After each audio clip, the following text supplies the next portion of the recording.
يا عباد الله هبوا ونداء الحق لبوا فاعبدوه مخلصين. Assalamu alaikum wa rahmatullahi ta'ala barakatuhu. May the peace and blessings of Allah be upon you all. Dear viewers, welcome to your program, Stories of Devotion. In this program, we get to interview missionaries of the Ahmadiyya Muslim community, teachers and doctors who devoted their life for the service of the Ahmadiyya Muslim community. I'm your host for this program, Dembaba. With me here today to discuss on this subject, I have Ustaz Ibrahim Ba, who is a missionary of the Ahmadiyya Muslim community. Ustaz, you are welcome to the program. Ustaz, just before we get into the program, can you tell us about your background? Thank you very much. A'udhu billahi minash shaitanir rajim. Bismillahir rahmanir rahim. Like you said, my name is Ibrahim Ba. I was born and brought up in a village in the North Bank region of the Gambia called Yalalba, and I did all my childhood there and a part of my schooling. And from there also I went to other area, which is all within our area, but I wasn't staying in my village. So it's where I did my junior school, and from there then I came to the Commerce before I finally went to Ghana for my missionary training. And since when I came back, I've been serving the Ahmadiyya Muslim Jamaat. Ustaz, just briefly about how the message of Ahmadiyya get into your family and what resulted to its acceptance. Yes, the message of Ahmadiyya reached in my family through my father. Ahmadiyya came to our village for so many years. He has never joined the Jamaat because he was a murid himself, and according to him, he had a lot of connection with the Muridiya sect there in Senegal, their headquarters in Senegal, in Touba. So he had his best friend who joined the Ahmadiyya Muslim Jamaat. For more than 10 years, my father limited all the conversations they used to have. You know, my father was a tailor. He was sewing clothes for that man's family, who is by the way Ustaz Yabiba, who is very well known within the Ahmadiyya Muslim Jamaat. They were best friends. But my father would always have dreams, and he would narrate it to Ustaz Yabi, and the man would tell him, "You are getting closer to us." So I remember two dreams he always narrate. Is he saw once Holy Qurans that are designed in a very beautiful way, and they were put in a glass box. So when he saw that in a dream, he woke up and went to Farafenye. When he went to the mission to visit Ustaz Yabi, he saw those same Holy Qurans put in a glass box in the mission house. So he told him, "I think I have seen these Holy Qurans the previous night in my dream." And Ustaz Yabi told him, "I told you, you are getting closer." So, but the final dream he had, and he woke up and went to Farafenye and signed the bayat, was he saw that there was this massive snake which was on the way blocking the passage of people going to the mosque. So they all performed ablution and then came and stood there. There was this massive snake that nobody dared to cross there, otherwise the snake will eat you up. So he saw that in a dream, and he was wondering in his mind, what will help us today get to the mosque and say our prayers. So his I don't know how to call his ustaz, let me put it that way, in Senegal, you know, they have settings. Each person, you will say, "This person is my setting." It means he is your ustaz. He taught you. He mentored you to become what you are. So he said he saw that mullah came from behind and tapped him on the shoulder. When he looked back, he saw him. The man told him, "Look on the other side." When he looked on the other side, he saw a man coming, and his sheikh told him, "That man is the only one who can help you get rid of this snake." So, and as the person was getting closer, he recognized that it was Alhaji Ibrahim Jikine. who is very well known in the Gambia, a missionary of the Gambia. So he have seen Alhaji Ibrahim Jikine a few times, and Ustaz Hamid Mbaye and others. So he recognized that this was Alhaji Ibrahim Jikine. So for him, that was the final dream. And he said, this is my time now to enter into the Ahmadiyya Muslim Jamaat. And that's how Ahmadiyya came into our family.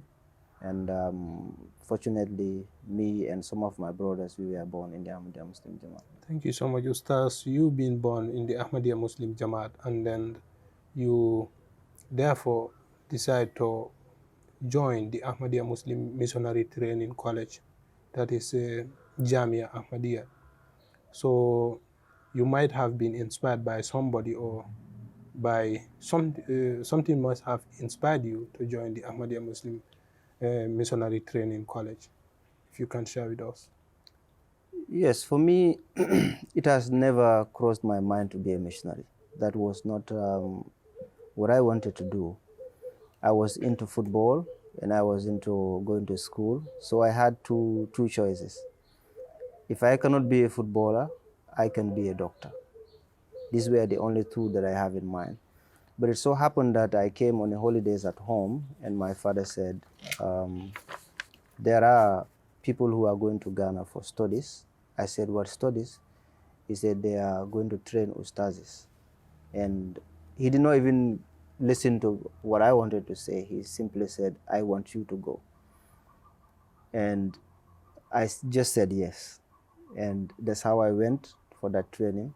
But I remember when I was young, even primary school, in those days when there is conventions, ijtima or jalsa, the missionaries will come around and give the villages papers, okay, get us the names of those who would be going for this ijtima or jalsa. I remember in our family, my father always give my name first. For anything that has to do with the Jamaat, pertaining to the Jamaat, he always give my name first. Though I have elder brothers, but he will write my name first, and he will tell me personally. Sometimes I would even be the only one, going for these jalsas or ijtimas here in Kombo or other areas where the ijtimas are held.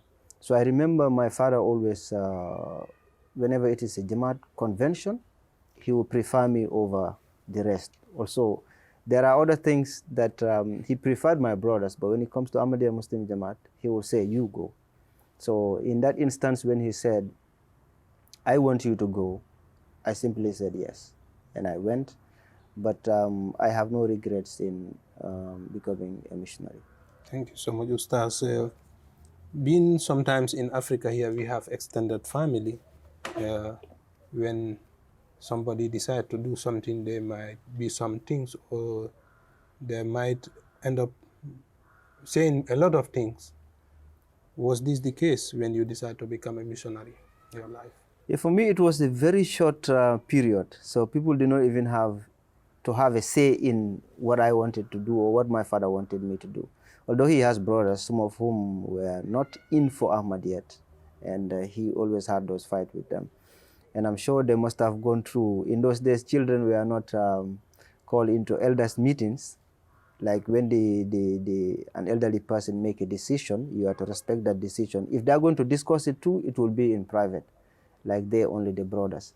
So I think they must have gone through such discussions, maybe behind me and my brothers. But for me, the family has never openly said to me that you cannot be a missionary, or where dad wants you to go to, we don't want you to go there. No. And since when I came back from Ghana too, I've never had any one of them who would say, we don't want you to be a missionary, go and study another field or something else. No, I've never had that. We understand that you studied in Ghana, and then you attended your missionary degree in Ghana. But what is benefiting you personally as a missionary? What benefits are you having? Benefits in a way that are you okay with the job? Yes, Ahmadiyya Muslim Jamaat and every missionary would say that they are okay with the job. If you are not okay with anything, you can quit and go. But the fact that we does not quit and we are still here, we go through sometimes trials. If you are posted in other areas, you go through a lot of things. But despite all that, people like me and others, hundreds of them, are still holding on to the Jamaat and doing their best, because this is the pledge that we have given to God and to his Imam, the Imam Mahdi alayhi salatu wasalam, and the Khalifa of the time. This is the pledge we have taken, and we most definitely don't want to break that pledge. And sometimes we have a lot of responsibilities assigned to missionaries or doctors and even teachers who are of the Ahmadiyya Muslim Jamaat. So we have responsibilities and a lot of other things. In what capacity nowadays are you serving the Jamaat? Well, like right now, I'm serving the Jamaat in MTA International, Gambia Studios, and we are in the programming department. So this is what we do. We record programs for MTA, go out sometimes for documentaries for MTA, and then, you know, we stay almost throughout. This is the primary Yes, responsibility the for now. responsibility that I'm doing for now. But do we have any other secondary responsibilities within the Jamaat? Yes, or other the auxiliary bodies? responsibilities, like right now, Alhamdulillah, I'm also the guide of the Banjul Kombo region, and I have a team that work with me, the Amila, and that team, like right now, we are planning to do a lot of important things ahead within this year. So we just hope and pray that Allah gives us the opportunity and the strong will and determination to accomplish those things for the Jamaat. We understand, Ustaz, in your life or your missionary career, you have been serving in different places before MTA. So what were some of the challenges you can share with our viewers? And in MTA as well, if there is any challenges you face, and as you rightly mentioned, there can be trials sometimes. Yeah, those challenges are inevitable. Like I think I have served in three different places in the NBR region. I was first posted in Chairman, that was in February 2010. So from Chairman, I was in Nyangabantang, and where I also stayed about 2 years. And from Nyangabantang, I was in Amdalai, where I also stayed about 2 years. And then I came to Bara area, where I had 6 months in the mission house. But from there, I went to school. But there were a lot of challenges. Like, for example, sometimes you go to certain areas, you are not familiar even with the food that they eat. Despite this is the same Gambia. You go to certain areas, there are certain kinds of food that they cook. You, from like where you came from, you are not familiar with that type of food. And you have to try your best to adjust to that and get used to the food and start eating it. Sometimes also in those villages, accommodation and mobility was very difficult. I remember when I was in Nyangabantang, they almost had no accommodation. The room I was accommodated in is not even 1 meter wide. So I had a single bed, and which the single bed, from the single, I have a prayer mat and then my medium-sized cupboard. So if you meet me praying at the gate, at the door, you cannot enter, because that's the only space. The door is the only, like the size of the door is the only space that is left in the room. The other side is occupied by the single bed. So, and I remember that very year when in the Gambia, always the first rain of the rainy season, it is always windy. It had a very terrible storm that took the roof of that house off. So I had to stay in Nyangabantang for about 3 weeks without a room. So I was sleeping in the what do you call it? In my landlord's pharmacy. And when you say pharmacy, people might think it's a well-established pharmacy. It was just like the normal rooms that we had there, where he had his pharmacy. And the people, like when it is market day on Sunday, they will gather their stuff and pack it there in the pharmacy.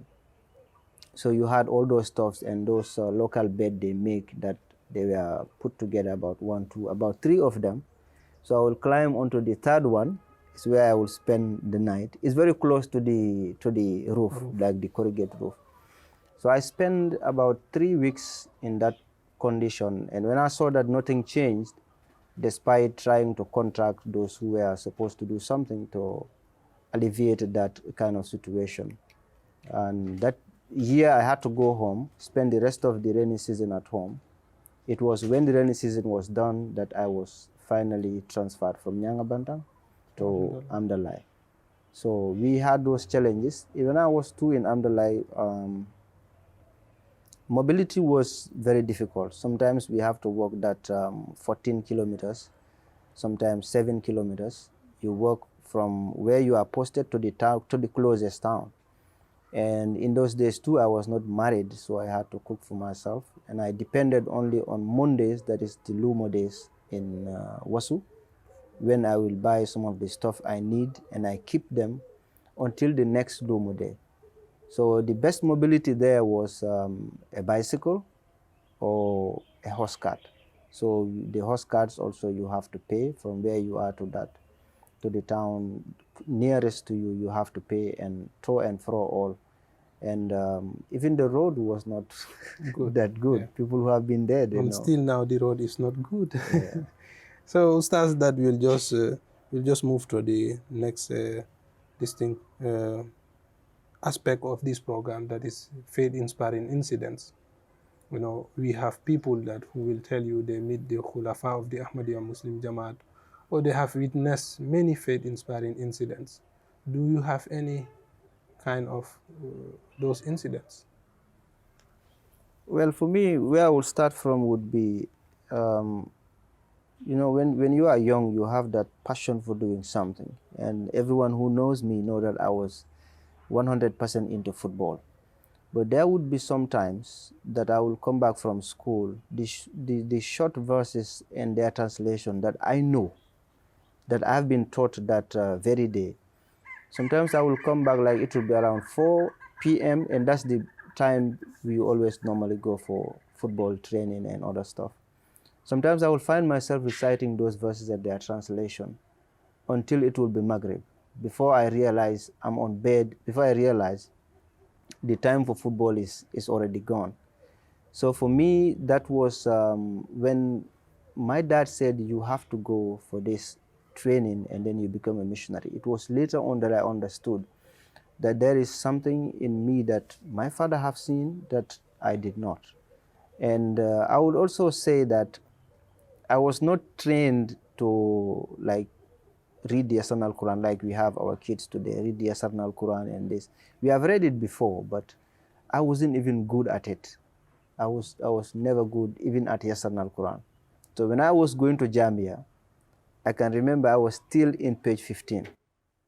So for me, that was a blessing of God. And if you ask me, the benefit I have from being a missionary is my understanding of the Holy Quran. Being able to read the Holy Quran alone, that was a gift of God to me, because that was not even my direction of life. So my father just redirected me and I took that path. And, you know, I pray for him almost every day for redirecting me. But for dreams and other things, we have seen a lot of dreams like the Khulafa and others. Just one I will want to narrate. But for me, throughout wherever I have been posted, I can say Alhamdulillah, I have never been to any place that I have not seen in my dream. It has never happened. All the places I have been to, I have seen at least one incident that has happened in my dream, and it would be in that village. It has never happened, never, that I have been to a place that I have not actually seen in my dream, not for once. So for me, I think that was all the places I have been to, I should have been to, because I have seen them prior to that, even in my dreams. So for me, that was just a journey that God said, you have to take this route, and then you go, and then maybe until anywhere you would reach. So we have seen the Khulafa, especially the current Khalifa. I have seen him in a dream that almost I have never narrated because I was very scared of it. And that was when I was in Jamia. sometime when he came to Ghana in 2008, when he left, that was the first time I saw him, 2008. When he left, I had a dream. If anybody who know Ekrofo, opposite the cemetery, behind our mosque, there is a cemetery, that's Jamaat Cemetery. And directly opposite the cemetery, the way going to Atakwa, there is a story building, two-story building. If I remember, it was a two-story building. So I remember me and the Khalifa coming from that building. I was like serving like a bodyguard of his. So the moment we came out, I looked on the left towards Atakwa. You know, there's almost a slope. Yeah. If anybody is coming there, then yeah, it's a little bit hilly. Yeah. So I saw a truck or two trucks, jeeps that were coming from that end. And I recognized that these are enemies of the Jamaat. So I have to do everything possible to protect the Khalifa. So when I saw them, they are having those guns that you see in movies and other stuff. So I just used my hand and pushed the Khalifa like, we must leave. So we went back into the room. So the moment we entered the room, into the next chamber of the room, a missile hit the room. And I was sure that it was from those guys. So I was a distance from Huzur, and I saw that the fire surrounded him like a ring sort of. Yeah, he was there in the middle. So I jumped. I had to struggle to get him out, and I pulled him. You know, the coats, the type of coats he wear, and I just got a piece of my hand on the coat, and I pulled him out. But I saw the fire was that much, and I thought he was going to be harmed. But when he got up, he stood up, and I saw in his face that there was no harm. There was only fire that caught his coat on the left, and he used his right hand to rub it off, and that was the end of the dream. So I think I'm narrating this dream for the first time today, because it was so scary to me, because that's a man you love and you will want to take the bullet for. So you saw that person in that kind of situation in a dream. But and I remember when that same year also he went to India, and there was an attack in a hotel in India by some terrorists. And when we got the news, I was terrified to death. I was thinking, okay, it could be this. This could be the interpretation of my dream that I saw in Jamia. Because back in Jamia, I remember whatever dream I saw was true. Even at home, if I see anybody is dead, it means he is dead.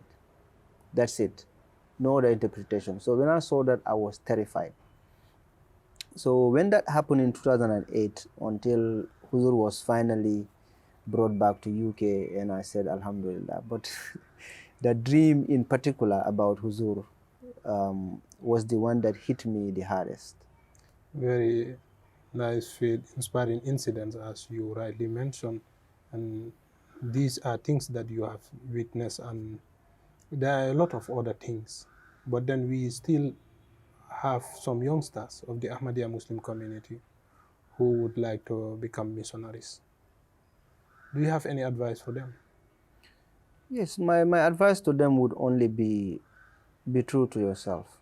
Whatever you are doing for this Jamaat, do it for the sake of God. It is then that you get the reward. But if whatever they would be doing for the Jamaat, it would be for the sake of other things other than God, then they wouldn't get the reward, because we as missionaries have taken the pledge to serve the cause of faith for the rest of our lives. And anybody who wants to take that path, you are welcome to take that path, because you can never have anything better than that, serving God. But I would just say to them that they should be true to themselves, be true to God, and to the pledge they have taken on the hands of the Khalifa of the time. Ustaz, thank you so much for your time. This is all we had time for, and we hope to have you in our other programs as well. Thank you. Dear viewers, from us here, MTA International The Gambia Studios, I am your host for this program, Demba Ba. We all heard from Ustaz Ibrahim Ba, some faith-inspiring incidents, and also the importance of life devotion and advices to those who intend to devote their life. Until we come your way again, Assalamu alaikum wa rahmatullahi ta'ala barakatuhu. May the peace and blessings of Allah be upon you all.